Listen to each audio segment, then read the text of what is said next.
Welcome back सहाफ़ी programme में। अमजद अली न्याजी साहब, सैलाब की जो भी सूरत हाल है इसमें सब पंजाब में ख़ास तौर पे जो सबसे बड़ा दावा किया जा रहा है हुक्मरान जमात की तरफ से वो है कि साबिक़ वज़ीर आज़म इमरान खान साहब ने अपने वीडियो पैगामात के ज़रिए रिवर रावी अर्बन डेवलपमेंट जो अथॉरिटी बनाई थी, जो प्रोजेक्ट था, उसको प्रमोट किया और उसकी वजह से आज पंजाब में सैलाब से ख़ास तौर पे लाहौर में बड़ा नुकसान हुआ है। तो आप इस हवाले से क्या कहेंगे? बिस्मिल्लाहिर्रहमानिर्रहीम। मतियुल्लाह भाई, मुझे थोड़ा सा टाइम दीजिएगा। जी जी, क्योंकि आपने एक बहुत ही पाकिस्तान का एक ऐसा इशू जो पिछले कई दहाइयों से, बल्कि मैं जिद कहूँगा कि पाकिस्तान जब से बना है इस इशू के ऊपर सियासत भी हो रहा है और पाकिस्तान की कौम को लूटा भी जा रहा है। मैं सियासत इसके ऊपर नहीं करना चाहूंगा क्योंकि कभी भी जब कुदरती आफत होती है उसके ऊपर कभी भी कौम को तकसीम नहीं किया जाता। मगर रूडा के हवाले से आप क्या कहेंगे? अच्छा मंसूबा था या वही मैं आपको बता, लेकिन चंद हकायक बयान करना। अभी जमात अली शाह ने इंडस ट्रीटी के हवाले से जो बात की है, उन्होंने एक आप गौर आपके लिए आप इसके ऊपर, क्योंकि आप सिर्फ जर्नलिस्ट नहीं साहब, मैंने आपसे रूडा का प्रोजेक्ट पूछा है, वो सेगमेंट खत्म हो गया, वो हो गया मामला। मुझे बताएं रूडा प्रोजेक्ट को साबिक़ वज़ीर आज़म ने किसके कहने पे प्रमोट किया? उसके ऊपर आऊंगा, लेकिन मैंने कहा मुझे थोड़ा टाइम दीजिए। मैंने कहा कि इंडस ट्रीटी के हवाले से उन्होंने बात की कि रेडार जो आपका मौसम के हवाले से बताया, लेकिन आप ये बताएं कि आज तक इन आफात से निपटने के लिए हमने क्या किया है और क्या इसके लिए कुछ तैयारी की गई है? नो। जो पानी हमें खुशबख्ती लाना था, जो पानी हमारे लिए आबी ज़खायर को बढ़ाता, हमारी फसलों को बढ़ाता, हमें सस्ती बिजली फराहम करता, वही पानी आज हमारे लिए एक अज़ाब बन गया है, एक मुश्किल बन गई है। मेरे सवाल की तरफ मैं उसी की तरफ आ रहा हूँ। लाखों लोग उसमें डूब गए हैं और अभी तक भी डूब रहे हैं। मजीद जो रेले आ रहे हैं, जो हमें अभी जो इन्फॉर्म किया इंडिया ने, उससे एक बहुत बड़ा मसला उठने वाला है। वो भी अल्लाह करे कि हम इस मुश्किल से निपट में।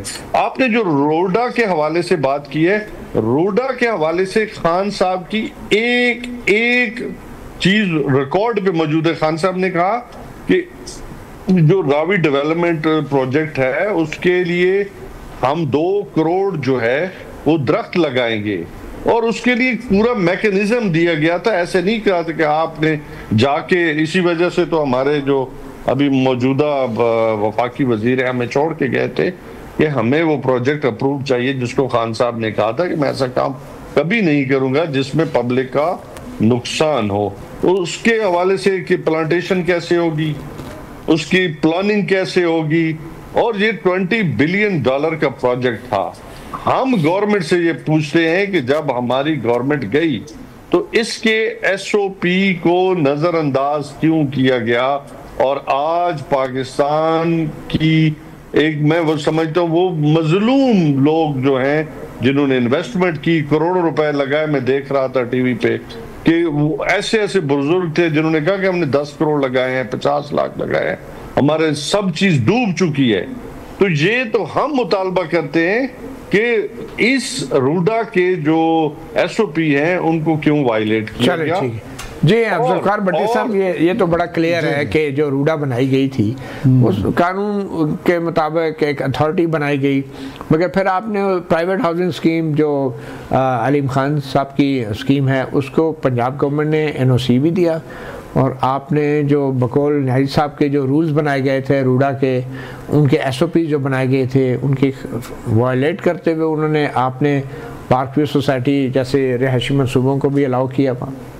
देखें मतियुल्लाह भाई, मुझे यही सबसे बड़ा अफसोस है कि आपको सबको पता है, जैसे कि मेरे भाई कह रहे हैं कि जी रूडा जो है वो किसने बनाई, इमरान खान साहब ने बनाई, कितने एडवर्टाइज़ की, कितने इन्वेस्टमेंट की बात की, कैसी कैसी बातें की। उन्होंने कहा ये तो एक गेम चेंजर है लाहौर के लिए, पाकिस्तान के लिए, और सारी चीज़ें की।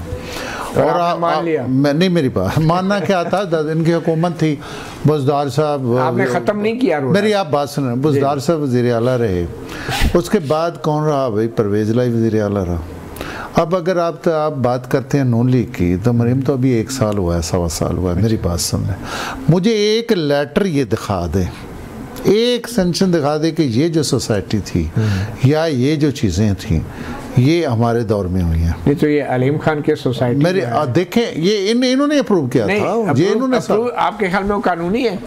देखें, मैं कानूनी गैर कानूनी ये इनको पता हो कि इन्होंने कानूनी इजाजत दी थी या गैर कानूनी थी। मेरी आप देखें ना, ये प्रोजेक्ट ही गलत था। मेरी आप बात सुनिए, मेरी सोच के मुताबिक तो ये प्रोजेक्ट ही गलत था। कोई नोटिस जारी किया आपके? आप देख लें, मेरी आप बात सुन लें ना।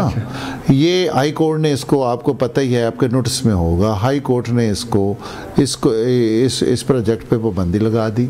फिर हमारे मुअज़्ज़ज़ जज साहबान, जिनके पास आप अक्सर बेशतर सुप्रीम कोर्ट में जाते हैं, वो आपको वो भी पता है कि किन मुअज़्ज़ज़ 3 जज साहबान ने इसको हलाल करार दिया।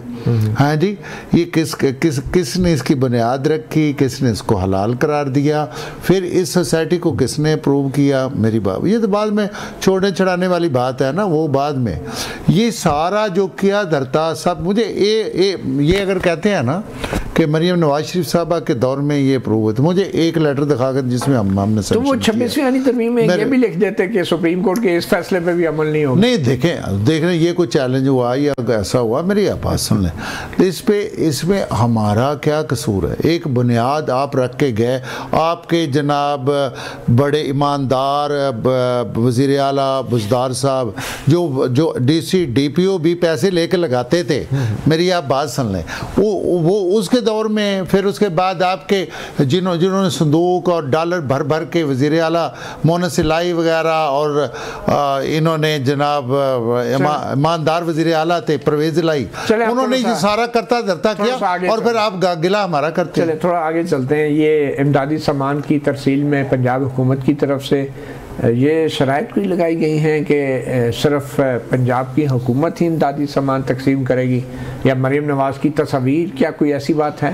नहीं, बिल्कुल ऐसी कोई बात नहीं है। मेरी बात सुने, देखें, आप मेहरबानी करके आप भी कल ले जाएं सामान, आप अपने नाम से जनाब आपके पोस्टर भी बनवाएंगे, आपके नाम भी बनवाएंगे। अगर अमजद अली खान साहब लेके जाएं तो उनके मैं आपको गारंटी देता हूँ कि अगर मेरी बात सुने, अगर मैं गारंटी देता हूँ कि इमरान खान साहब, अमजद अली खान साहब, कोई भी PTI का बंदा अगर वहाँ पे इमदादी सामान देना चाहे तो मैं जनाब इनके पोस्टर भी जनाब मैं वेलकम भी करूँगा। सरकार के पैसे से इश्तिहार भी छपवाएंगे। सरकार के पैसे से क्यों करवाएंगे? अपने पैसे से करें। सरकार के पैसे से ही सब कुछ। ओ देखें यार, ये मैं इश्तिहार में खुद इसमें कोई बुरी बात नहीं, मैं एडवर्टाइजमेंट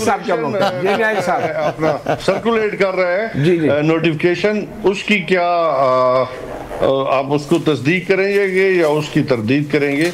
जो पंजाब गवर्नमेंट का नोटिफिकेशन है कि किसी को खाना नहीं दिया जा सकता, किसी को सामान नहीं दिया जा सकता। मेरे ख्याल में डिप्टी कमिश्नर का एक है नोटिफिकेशन जो पंजाब गवर्नमेंट। नहीं, देखें, उसमें मैं आपको बताऊं अमतुल्ला भाई, वो और चीज़ है। वो क्या है? मैं आपको बताऊं, ये यकीन जाने कि अगर आप एक एडमिनिस्ट्रेशन या अपना कंट्रोल नहीं ना रखेंगे तो वो एक बंदा ही रिपीटेडली, यहाँ तो प्रोफेशनल जैसे बैगर्स आप दुबई तक पहुँच गए, वहाँ पे पहुँच गए, यकीन जाने के यहाँ पे सैलाब में भी बहुत सारे लोगों ने ऐसे काम किया। कंट्रोल से मुराद क्या है कि अगर खाना तकसीम हो रहा है तो उसको बंद कर दें, उसको ले जाएं, लोग भूखे रहें, ये कंट्रोल की बात कर रहे हैं। आपने डाटा तो कंट्रोल करना है ना, आपने सिस्टम, वो हुकूमत अपना करे ना।